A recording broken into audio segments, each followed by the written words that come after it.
गुरुदेव भक्त सगळे शिस्तप्रिय असतात म्हण शिस्त गुरुदेवांनी आपल्याला शिस्त शिकवलेली आहे। बसा जरा खाली आणि ज्यांना बसायचं नाही ते बाजूला वा, जरा बाजूला जा। वंदनीय राष्ट्रसंत तुकडोजी महाराज, कर्मयोगी संत गाडगे महाराज, छत्रपती शिवाजी महाराज या सर्व महामानवांना सर्वप्रथम अभिवादन करतो। आज दारवा येथे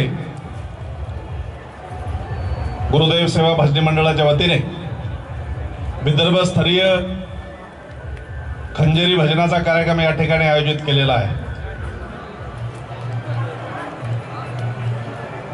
राष्ट्रसंत तुकडोजी महाराजांच्या विचाराचा, त्यांच्या साहित्याचा प्रचार प्रसार करण्याच्या दृष्टीने ही भजन स्पर्धा अत्यंत महत्त्वाची आहे। या भजन स्पर्धेमध्ये वेगवेगळ्या गावामधनं, वेगवेगळ्या जिल्ह्यामधनं अनेक भजनी मंडळं या ठिकाणी नक्कीच आलेली असतील आणि ती गुरुदेवांच्या भजनाद्वारे समाज जागृतीचं काम आज नक्की करणार आहे। मित्रो, आज या ठिकाणी आत्ताच गुरुदेवाची सामुदायिक प्रार्थना झाली आणि या सामुदायिक प्रार्थनेमधनं जो संदेश, जे प्रबोधन मानवीय जीवनासाठी व्हायला पाहिजे ते सगळं या ठिकाणी झालेलं आहे। आज या कार्यक्रमास दारव्याचे तहसीलदार जाधव साहेब आहेत, जिल्हा सेवाधिकारी धर्माळे गुरुजी आहेत, सरताबे सर आहेत, तालुका सेवाधिकारी आहेत आणि गुरुदेवांच्या विचारावर प्रेम करणारी सगळी मंडळी या ठिकाणी उपस्थित आहेत। मित्रो, आज या ठिकाणी आपण बसलेली सर्व मंडळी गुरुदेवांच्या विचारावर प्रेम करणारी मंडळी आहोत आणि आज वास्तविकतेमध्ये खरं जर आपण पाहिलं तर या नासलेल्या समाज व्यवस्थेमध्ये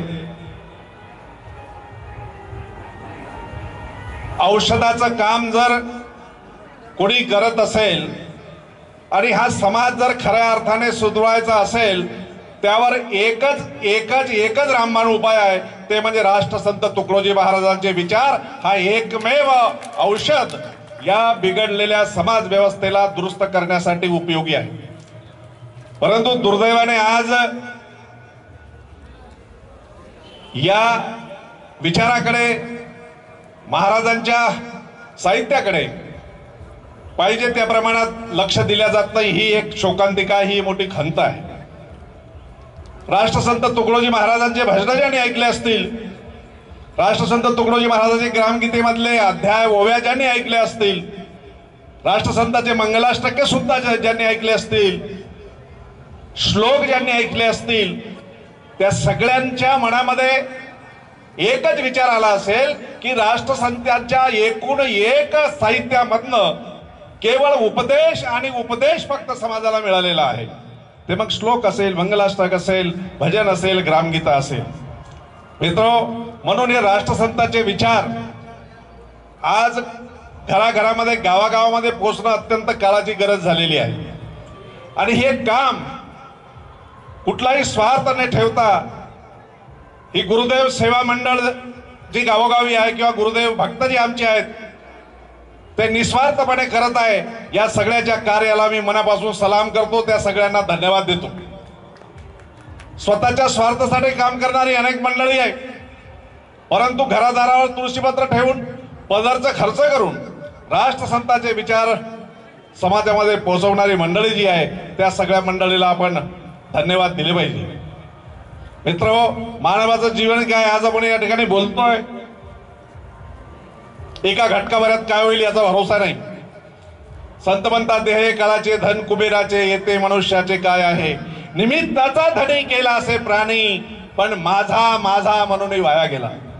आपण सगळं माझं माझं म्हणतो, हे माझं, हे माझं, हे माझं, हे मुलगा माझा, इस्टेट माझा। अरे आपलं काही नसतं या ठिकाणी। जेव्हा वरची तुटली दोरी तर खालचा बोंबल्या मारी काही आपल्याकडनं होत नाही. म्हणून मित्र 4 दिवसाच्या जीवनामध्ये जर तुम्हाला खऱ्या अर्थाने कुठली कमाई करायचं असेल तर संतांनी सांगितलं सूरत से किरत बड़ी बिन पंखी उड़ जाए, सूरत तो जाती रहे मगर किरत कभी ना जाए. मरणानंतरही मेल्यानंतरही माणूस हा जिवंत असला पाहिजे. आज राष्ट्रसंत आमच्या मधनं गेले असतील परंतु ते गेले नाहीत. आताच महाराजांनी सांगितलं की ज्या ज्या ठिकाणी प्रार्थना असेल, ज्या ज्या ठिकाणी भजन असेल तेथे तेथे आमचे राष्ट्रसंत असतील. कारण आजही ते त्यांच्या साहित्याच्या रूपाने, विचाराच्या रूपाने, कीर्तीच्या रूपाने अमर आहेत. मेल्यानंतरही मनुष्य जिवंत असला पाहिजे. आणि हे जिवंत माणूस कधी असेल जेव्हा त्याच्या हातानं सत्कर्म होईल, चांगले काम होईल, तेव्हा तो अमर असतो. आम्ही चांगल्या कामाकडे नाही,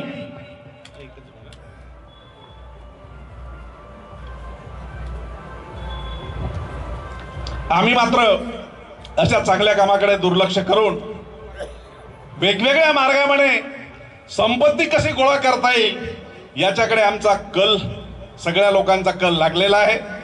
परंतु एक गोष्ट आपण सगळ्यांनी ध्यानात घेतली पाहिजे, आम्ही कितीही काही कमावलं तरी आमच्या सोबत काही येत नाही. याच ठिकाणी सगळं आम्हाला ठेवून जावं लागणार आहे. म्हणून महाराजांनी जसा संदेश आम्हाला दिला तशा पद्धतीनं जनसेवेचं काम आमच्या हातून झालं पाहिजे. आपली भूमी ही संतांची भूमी आहे. महाराष्ट्रात संतांचं राज्य आहे. आणि या महाराष्ट्रामध्ये तुकडोजी महाराज असेल, गाडगे महाराज असेल, तुकाराम महाराज असेल, ही सगळी मंडळी समाजाला उपदेश करून गेली. म्हणून मित्रहो, जगाच्या कल्याणा संतांच्या विभूती, आपल्या सगळ्याच्या कल्याणासाठी ही मंडळी झटलेली आहे. जगाच्या कल्याणा संतांच्या विभूती, देह कष्टविती परोपकारे. आपलं आयुष्य परोपकार म्हणजे दुसऱ्यावर उपकार करण्यासाठी, दुसऱ्याच्या कामासाठी ज्यांनी खर्च घातलेला आहे, या सगळ्यांचा आदर्श आपण डोळ्यासमोर ठेवला पाहिजे. मित्रहो, आज राष्ट्रसंतांनी भजनामधून तरुणांना संदेश दिला, आबालवृद्धांना संदेश दिला, महिलांना संदेश दिला, ग्रामगीतेमधून संदेश दिला. आणि खास करून आमच्यासारखे बोलणारे जे गुरुजन आहेत, शाळेत शिकवणारे गुरुजी आहेत, कीर्तन करणारे गुरुजी आहेत, त्यांच्यासाठी म्हटलं गुरुजनांनी ऐसे ध्यावे दडे. तुकडोजी महाराजांनी ग्रामगीतेमध्ये लिहिलं, गुरुजनांनी ऐसे ध्यावे दडे, आपुला आदर्श ठेवणी पुढे. विद्यार्थी तयार होताय चोईकडे, राष्ट्र होई तेजस्वी. बोलणाऱ्यांनी, शिकवणाऱ्यांनी, गुरुजनांनी, कुठल्याही क्षेत्रातला गुरु असो, त्यांनी असे धडे दिले पाहिजे की स्वतःचा आदर्श लोकांसमोर ठेवता आला पाहिजे. नाहीतर मी हातभट्टीची मारतो आणि लोकांना सांगतो की दारू पिऊ नका, मी वेगवेगळे काम करतो, लोकांना म्हणतात तुम्ही काहीच करू नका. अशाने वक्त्याचा प्रभाव जनमानसावर पडत नाही. म्हणून संतांनी सांगितलं, राष्ट्रसंतांनी, अरे बोलणारे खंडीवर नको, लाख बोल घ्यावून थोर, एकच माझा कर्तबगार.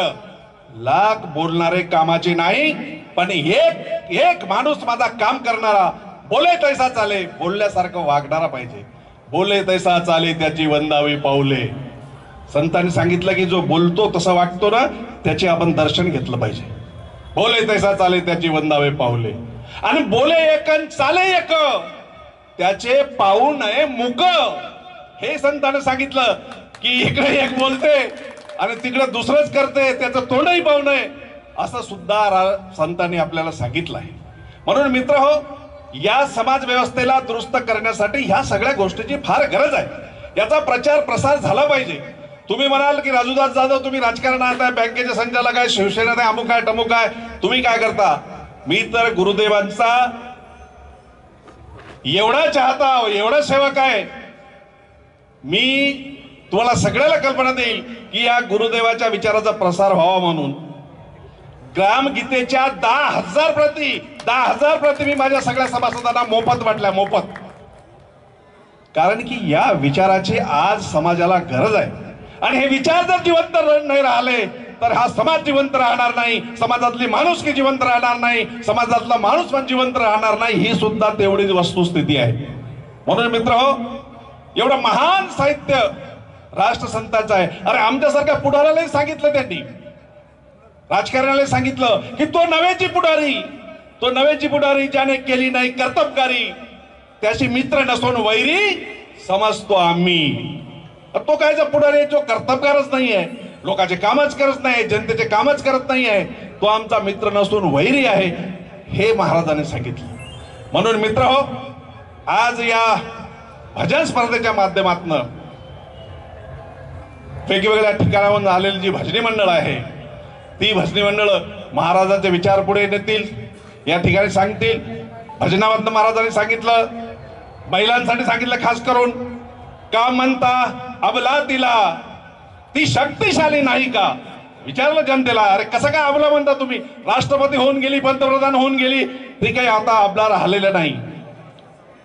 म्हणून माझ्या मित्रांनो, माझी सगळ्याला विनंती आहे की गुरुदेवांच्या विचाराचा प्रचार प्रसार आपण सगळे करूया, पण त्याबरोबर आपलं सुद्धा आचरण चांगलं ठेवण्यासाठी आपण प्रयत्न करूया. म्हणजे गुरुदेवाचा भक्त आहे, अत्यंत चांगला वागतोय, त्याचं अनुकरण लोक करतात. समाज हा अनुकरण प्रिय आहे, समाज हे पुढच्या माणसाचं पाहून चालतो. म्हणून समाजामधली जी जी प्रचारक मंडळी आहे, मोठी मंडळी आहे, बोलणारी मंडळी आहे, वक्ते आहे, कीर्तनकार आहे, या सगळ्यांनी चांगल्या प्रकारे वागलं पाहिजे. आणि म्हणून राष्ट्रसंतांनी जे आपल्याला सांगितलं, राष्ट्रसंतांनी ग्रामगीता लिहिली. राष्ट्रसंतांचा भरा गावावर होता.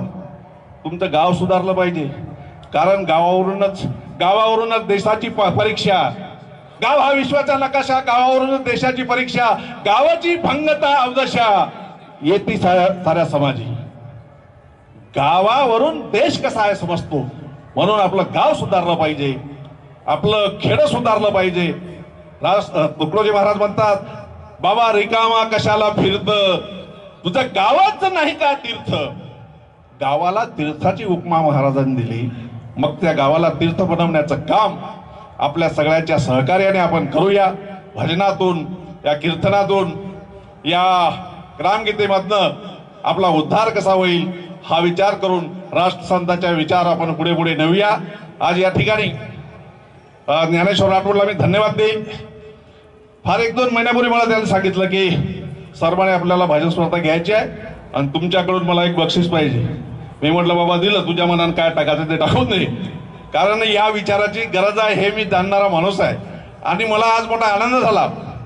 3-4 दिवसापूर्वी देवगावला भजन स्पर्धा झाली, त्या ठिकाणी मी उद्घाटनाला होतो. आज सुद्धा या ठिकाणी या भजन स्पर्धेचं उद्घाटन करण्याची संधी मिळाली आणि गुरुदेवाची सेवा करण्याची संधी मिळाली, त्याबद्दल मनस्वी आनंद मला आहे. गुरुदेवाचे मी खूप खूप आभार मानतो आणि आयोजकांनाही धन्यवाद देतो. आणि या गुरुदेवाच्या विचाराप्रती आपण समर्पित होऊया, अशा प्रकारचा संकल्प करून या ठिकाणी माझ्या शब्दांना विराम देतो. जय गुरुदेव.